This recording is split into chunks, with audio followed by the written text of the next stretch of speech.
La función de los obradores de milagros no es elegir cuándo sus hermanos van a aceptar el milagro, sino simplemente ofrecerlo, porque es ofreciéndolo como yo lo adquiero, es ofreciendo corrección como yo soy corregido. Y ofrecer corrección no es ir y verbalmente decirle a mi hermano, oye, corrige tal y tal cosa. Eso no es la corrección. Y puede que alguien se vea inspirado luego de la corrección a decir cosas a su hermano, no hay nada de malo en ello.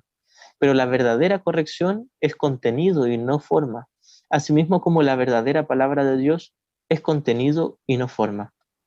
Es el contenido de perdón en mi mente y no las palabras bonitas o los gestos bonitos que yo haga con mi cuerpo.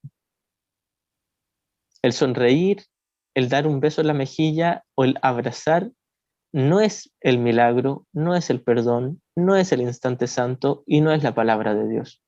Las formas no son el contenido. Hay momentos en que pueden reflejarlo, pero no son aquello de lo que estamos hablando. No son el Espíritu Santo, no son la mente correcta. Porque fácilmente alguien podría estar abrazando y en su interior sintiendo ansiedad o miedo o culpa. Entonces no está en un instante santo y no está en el Espíritu Santo y no está en paz. No por el solo hecho de yo hablar palabras bonitas del curso o sonreír o dar un abrazo o decir a mi hermano te bendigo y te ofrezco un milagro, eso no quiere decir que realmente yo esté bendiciendo y ofreciendo un milagro. En mi mente, si yo puedo hacer un cambio interior del ego al Espíritu Santo, y esto se requiere mucha honestidad, eso es lo que va a hacer de esto un encuentro santo. El encuentro santo no es en los cuerpos, no es en la pantalla del cine, es en mi mente. El encuentro santo es cuando yo me doy cuenta de que a aquel a quien yo quería bendecir, en realidad secretamente quería proyectar culpa en él y a la vez estaba haciendo un ídolo de amor especial con él o con ella, sea quien sea mi hermano. Y el mirar eso, que todavía me creo separado de mi hermano o de mi hermana, y poder hacer a un lado mi pensamiento de separación y recordar que toda la afiliación seguimos siendo uno, eso es un instante santo. Nuevamente, el pronunciar versos hermosos del curso no es un instante santo. El congregarnos aquí a hablar del curso no es un instante santo. Esto no es un instante santo. Lo que haría de esto un instante santo es yo practicar el perdón, yo ver todo el odio que estoy sintiendo con mis hermanos y todo el placer que estoy sintiendo y dejarlos a un lado para recibir la palabra de Dios, la paz de Dios, el instante santo. Así que esto sí puede ser una oportunidad para practicar el instante santo y practicar oír la palabra de Dios en mi mente. Pero el solo hecho de yo meterme a un Zoom o hablar del curso o sentarme por la mañana a leer la lección, eso no garantiza que yo esté en un instante santo o que yo esté escuchando la palabra de Dios. Lo que lo garantiza es la sensación de paz interior de haber perdonado. Y aún así en esto se requiere mucha honestidad porque es muy fácil experimentar placer y confundirlo con la paz. Y de hecho la mayoría de las veces es solo placer y no paz. Y el placer y el dolor no son diferentes. El placer y el dolor ambos dicen existe algo fuera de mí. Existe un sustituto del amor de Dios. Pero la verdadera paz es tranquila y sosegada, tal como el perdón, como se nos dice en el libro de ejercicios. El perdón es tranquilo y sosegado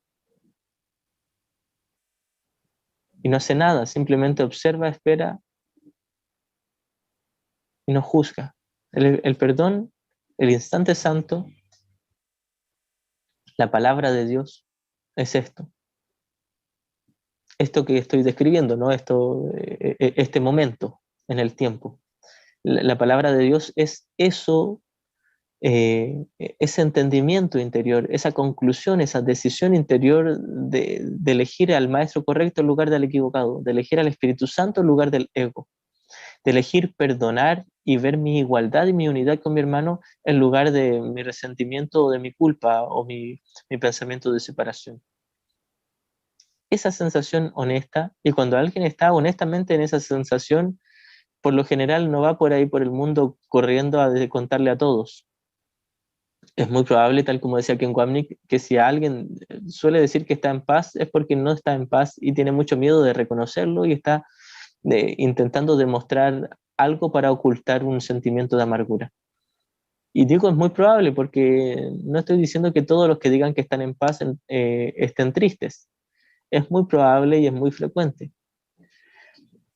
Creo que un buen ejemplo de esto era Ken Wapnick, ¿no? Yo creo que jamás se le escuchó a Ken Wapnick decir estoy muy feliz o soy muy pacífico o yo soy muy bondadoso o yo soy muy bueno o yo estoy en un instante santo o yo estoy en un milagro o yo estoy con el Espíritu Santo. Yo creo que jamás se le escuchó decir algo así, no necesitaba decirlo con palabras. Su bondad, su paz, lo decían todo. Y no estoy diciendo que sea prohibitivo decir frases bonitas o decir que le ofrecemos un milagro, un instante santo a alguien o que realmente nos sentimos en paz y dichosos. El problema no está en la forma, sino en el contenido. El problema no es ni decir ni dejar de decir. Y la solución no es ni decir ni dejar de decir.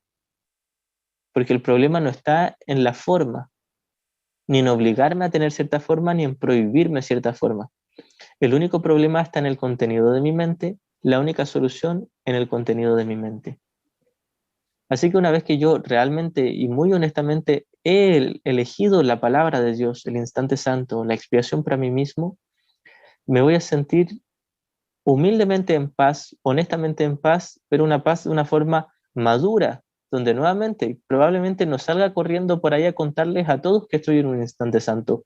No va a ser necesario porque si realmente estoy en un instante santo, si es genuino mi instante santo, entonces también voy a entender que ese instante santo de por sí también es una ilusión. Que la palabra de Dios también es una ilusión, pero una ilusión correctiva. Es un paso intermedio, no es el conocimiento, no es el amor de Dios, no es la realidad, no es el cielo.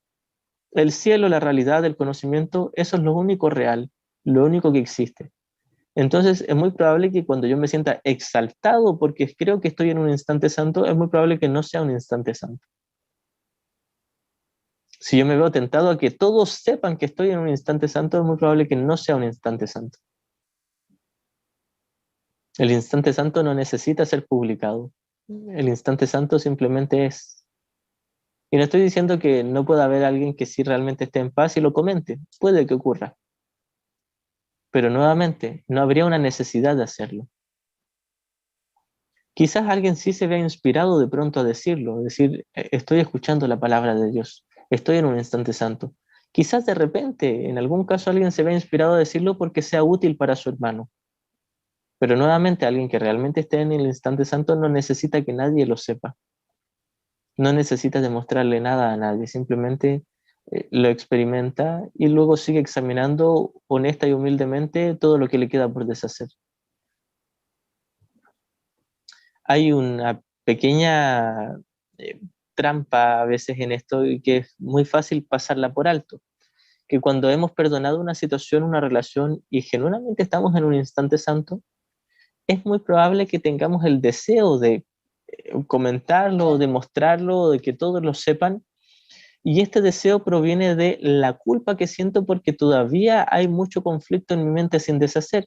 Entonces salgo campante, triunfando porque logré recién un pequeño instante santo, pero secretamente me queda mucha culpa y resentimiento por deshacer. Y como no quiero verlo de frente, lo que hago es simplemente celebrar que estoy en un instante santo. Y esto puede ser mi forma de evadir el seguir examinando lo que me queda por deshacer. Nuevamente esto puede ser muy sutil a veces. A veces uno cree que realmente está conservando un instante santo y volvió rápidamente al especialismo del ego. Y no hay pecado en esto, no pasa nada. De todos modos, pasamos mucho tiempo en el ego, no pasa nada. Lo importante es reconocer eso no es paz. El deseo de demostrar algo no es paz. Sería el deseo de ser especial. Y ser especial ciertamente no es paz. Pero ser uno con mis hermanos sí lo es. Y aquí una vez más estamos hablando solo del contenido de la mente, no de prohibirnos expresar algo. No estoy diciendo que la solución sea reprimir mis palabras o mi comportamiento.